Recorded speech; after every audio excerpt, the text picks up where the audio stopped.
Hello friends, मैं संदीप कसाना आज आपको कक्षा 10 के चैप्टर 12 है उसमें जो परमे हैं उनके बारे में बताना चाहूँगा।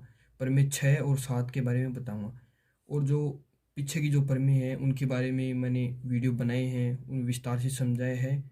वहाँ से आप देख लेना और इस वीडियो के मैं डिस्क्रिप्शन में डाल दूँगा उसकी लिंक भी। ठीक है, तो अब हम स्टार्ट करते हैं। ठीक है, तो ये परमे 6 है। 6 को क्या देखना, वर्त की समान जीवाएं केंद्र से समदूरस्थ होती हैं कि नहीं होती हैं, ये हमें सिद्ध करना है। तो चलो, ये केंद्र ओ है और ये एक वर्त हो गया जिसका केंद्र ओ है। अब हम ये दो समान जीवाएं खींच देते हैं, जीवाओं का नामकरण करते हैं ए बी और ये हो गया सी डी। ये दो हमने जीवाएं खींच दी है। ठीक है, ये दोनों जीवाएं क्या हैं, आपस में बराबर हैं। ये हमें क्या है, दिया हुआ है। ठीक है, तो अब हमें जैसे हम हल करेंगे तो उसमें लिखेंगे दिया है। क्या दिया है, ए बी बराबर है सी डी के, ये हमें दिया हुआ है। ठीक है, और हम आगे क्या पूछ रहा है कि जो केंद्र ये जीवाएं हैं वो केंद्र से समान दूरी पर हैं कि नहीं है, ये हमें क्या करना है, सिद्ध करना है। मतलब इसका ये हुआ। तो जैसे हम समान दूरी पर, तो ये खींचेंगे और ये खींच दिए। ये दो हमने क्या खींचे हैं, इन पर जीवाओं पर दो लंब डाल दिए, मतलब ये समझो। ठीक है, ये हमने क्या करी है, एक तरह की रचना कर दी है। ठीक है, ये दोनों। ठीक है, तो अब इनका नामकरण करेंगे तो यहाँ पे ये बिंदु एम हो जाएगा, ये बिंदु एन हो जाएगा। ठीक है, तो अब हमें सिद्ध क्या करना है, सिद्ध करना है, सिद्ध ये करना है हमें कि जो ये है ना, जो हमने लंब खींचे ओ एम बराबर है कि ओ एन के, ये दोनों आपस में कि ये दोनों लंब बराबर है कि नहीं है, ये हमें सिद्ध करना है। तो अब हम क्या करेंगे, रचना करेंगे। रचना कर देंगे, बिंदु ओ को ए से और डी से मिला देंगे। ठीक है, इनको मिला दिया, इनको मिलाएंगे, केंद्र ओ से बिंदु ए व डी को मिलाते हैं। इनको मिलाते हैं तो ये दोनों क्या हो गई, ये दोनों इस वर्त की त्रिज्याएं हो गई है। ठीक है, अब हमें क्या करना है, देखो अब आगे ये करना है कि हमें हल करेंगे तो अब जो हमें ये बराबर दिखानी है। ठीक है, तो बराबर ऐसे तो होगा नहीं, इसको हमें ये दो त्रिभुज लेंगे, त्रिभुज लेंगे ए एम ओ और डी एन ओ, ये दो त्रिभुज लेंगे, इन दोनों को सर्वांग सम दिखाएंगे। उसके बाद में ये सिद्ध होगा कि ये दोनों आपस में ये लंब हैं, ये बराबर हैं या नहीं है। ठीक है, तो चलो उत्पत्ति। ठीक है, तो इसमें ये दिया गया है, क्या दिया गया है कि ये दोनों जो ये जीवाएं हैं ये दोनों बराबर हैं दोनों जीवाएं, तो बराबर हैं। और ये जो उसकी समान दूरी पर है, जो केंद्र से समान दूरी पर है, तो ये दोनों ये बीच में होंगी, इसके समान दूरी पर हैं। तो ये तो ए एम बराबर होगा बी एम के, ये दोनों आपस में बराबर होंगे। तो देखते हैं, ए एम बराबर है बी एम की और ये 1/2 ए बी की, मतलब ए बी का समद्विभाजित करती है। ठीक है, समद्विभाजित करती है। क्यों, ये अगर लंब होगा, इस पर लंब होगा तो ये इसका क्या करेगा, समद्विभाजन, इसको दो भागों में बांटेगा, दो भागों में बांटेगा तो ए एम बराबर बी एम भी होगा, ये हो गया। और दूसरी बात ये इधर होगी, इधर क्या होगी, इधर भी ये जो इस पर लंब होगा ओ एन अगर लंब होगा तो इस ये सी डी जीवा है, इसको दो भागों में विभाजित कर देगा, दो भागों में विभाजित करेगा तो विभाजन से सी एन और ये डी एन, ये दो बनेंगी, ये 1/2 सी डी का ये क्या करेगी, इसको दो भागों में ये बांट देगी। ठीक है, तो अब हम चलते हैं, हम ऐसे लेते हैं कि हमें जो ये दोनों त्रिभुज लेनी है। ठीक है, तो इसमें जैसे मान लो ये भुजा है, एक मिनट, ए एम को, ए एम है जो ए एम, ये ए बी की आधी है, तो क्या लिखते हैं, ए एम 1/2 ए बी, कि ए बी जो जीवा है इसकी ये ए एम है वो आधी है। ठीक है, अब अगर हम ये भी हमने यहाँ पे देखा है, ए बी और ये सी डी दोनों ये जीवाएं बराबर है, तो एक मिनट हम ये जीवा ले लेंगे इसकी जगह। ठीक है, तो ए एम बराबर ये लिख देंगे 1/2 सी डी। ठीक है, ये हमें दिया हुआ है तो ये हमने लिख दिया। ठीक है, क्यों लिख दिया, क्योंकि हम इन दोनों को सर्वांग सम दिखाएंगे, सर्वांग सम दिखाए तो हमें कोई ना कोई चीज़ तो मतलब होनी चाहिए, होनी चाहिए। तो ए एम और ये जो ये है इधर एन डी, तो इसको हम दोनों को मतलब बराबर करना चाहते हैं, बराबर करना चाहते हैं। तो अब ये सी डी है, तो सी डी की जगह हम क्या करेंगे, 1/2, अब इधर देखो 1/2 सी डी, ये किसके बराबर है, ये है डी एन के बराबर है। तो ये इससे इससे हो जाएगा, मतलब ये जो फर्स्ट और ये दो सेकंड है ना, तो ये सेकंड से हो जाएगा। तो अब देखिए कि ये जो डी एन है ये 1/2 सी डी, ये देखो ये दो चीज़ है ना, ये यहाँ पर है, ये यहाँ पर है। तो हम इसकी जगह है, इसकी जगह ये लिख देंगे, ये लिखेंगे तो क्या होगा, ए एम बराबर डी एन, ये ठीक है, ये समीकरण हम एक देते हैं। तो ये देखो ए एम बराबर है डी एन, ये इनमें हो गया, ठीक है। तो अब हम क्या करते हैं, अब त्रिभुज लेंगे, देखना ये आगे काम में आएगा हमें, आपको त्रिभुज ए एम ओ व त्रिभुज डी एन ओ में, ठीक है, क्या क्या जो संगत भाग है वो लिखेंगे, ये तो जीवा हो जाएंगे दोनों, ठीक है। तो ओ ए बराबर है ओ डी के, क्यों होंगी, एक ही वर्त की त्रिज्याएं, ये क्या है, एक ही वर्त की त्रिज्याएं, ये होएगी, ठीक है। अब हमें दूसरा क्या लेना है, दूसरा जो हमें ये दिया हुआ है ना, अभी हमने ये सिद्ध किया है कि ए एम बराबर है किसके, ए एम बराबर है जो हाँ डी एन के, ये बराबर है, ये हो गई समीकरण नंबर 2, समीकरण नंबर 2 जो ये क्या हमें अभी भी ये सिद्ध किया है, ये हो गया, ये हो ही गया।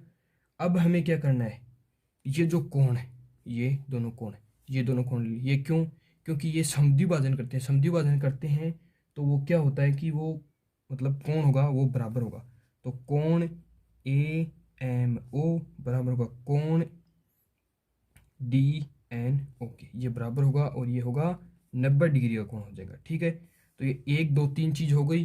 तो अगर त्रिभुज में अगर तीन मतलब जो चीज़ें अगर मतलब वो होती हैं, संगत होती हैं, तो वो सर्वांग सम हो जाते हैं, तो ठीक है। तो ये कौन सा हो गया कि आर एच एस नियम, जो ये है ना कर्ण वाला नियम होता है, कर्ण उसमें एक 90 डिग्री का कोण हो, ठीक है, तो उसमें वो आर एच एस नियम लगेगा।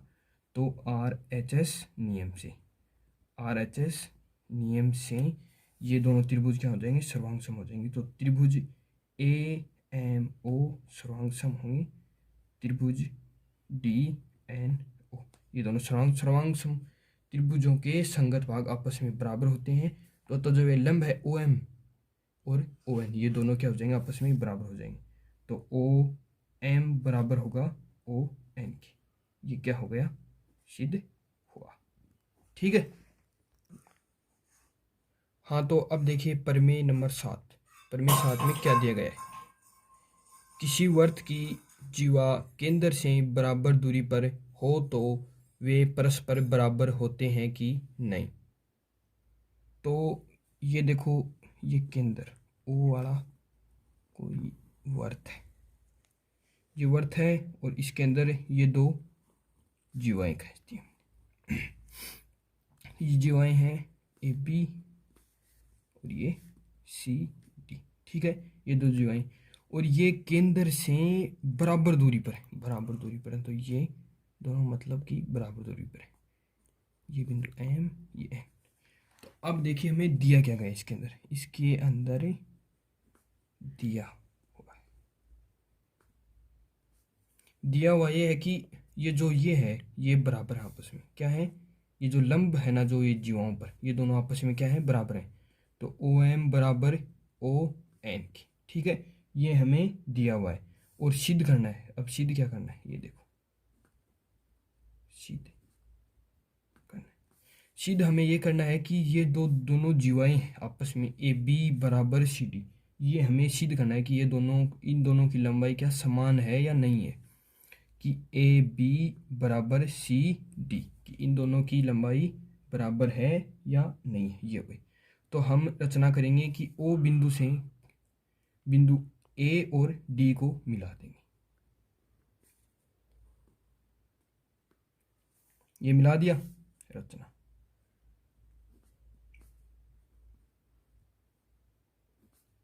बिंदु ओ को ए व डी से मिलाया कि ये दोनों मिला दिया, तो ये दोनों क्या हैं, ये इस वर्त की त्रिज्याएं भी हो गई। ठीक है, ये हो गई। अब हम आगे चलते हैं तो उत्पत्ति। ठीक है, अब क्या करेंगे, अब हमें ये दोनों त्रिभुज लेने हैं, इनको सर्वांग सम दिखाने हैं। सर्वांग सम त्रिभुज के संगत भाग बराबर होते हैं, तो ये सब चीज सिद्ध हो जाएगी। ठीक है, तो चलो त्रिभुज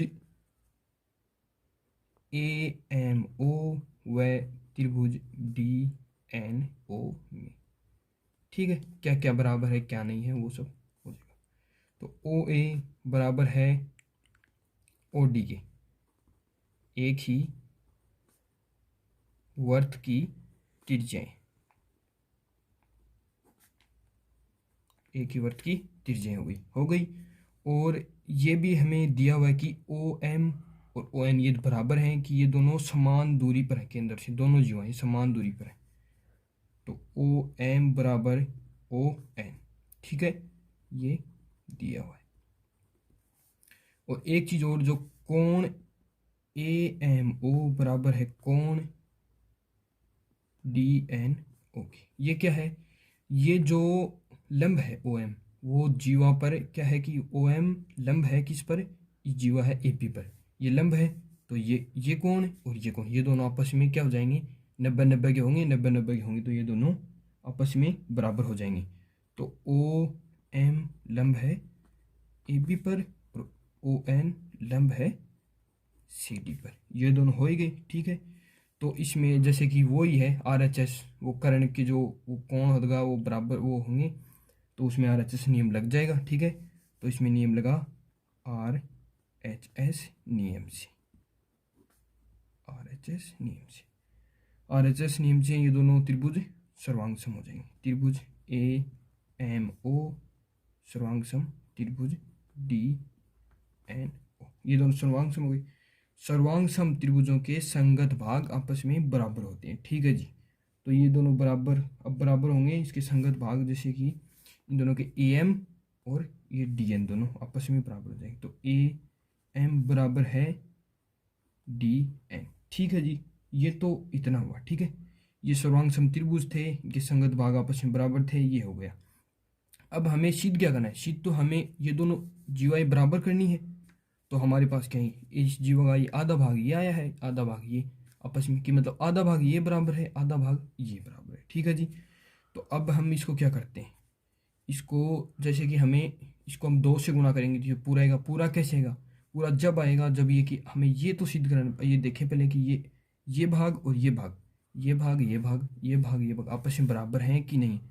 तो ये आपस में बराबर है, क्यों है ये बराबर, क्योंकि ये जो ओ एम और ये ओ एन ये दोनों हैं, ये इन पर जीवों पर क्या है, लंब है, कि ओ एम लंब है ए बी पर, ए बी पर अगर लंब होगा तो ये 2 भागों में विभाजित करेगा। ठीक है, विभाजित करेगा तो ये दोनों भाग आपस में बराबर होंगे। तो अब देखिए, तो इनको हम 2 से गुणा करते हैं, तो 2 से गुणा करने पर तो 2am बराबर 2dn। ठीक है, तो 2 मतलब ये दोनों बराबर हैं आपस में, कि am और ये bm है, ये दोनों बराबर है।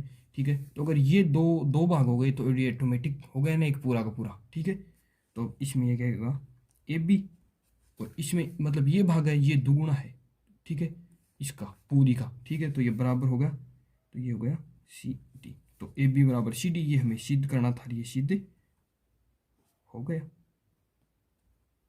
ठीक है, ओके।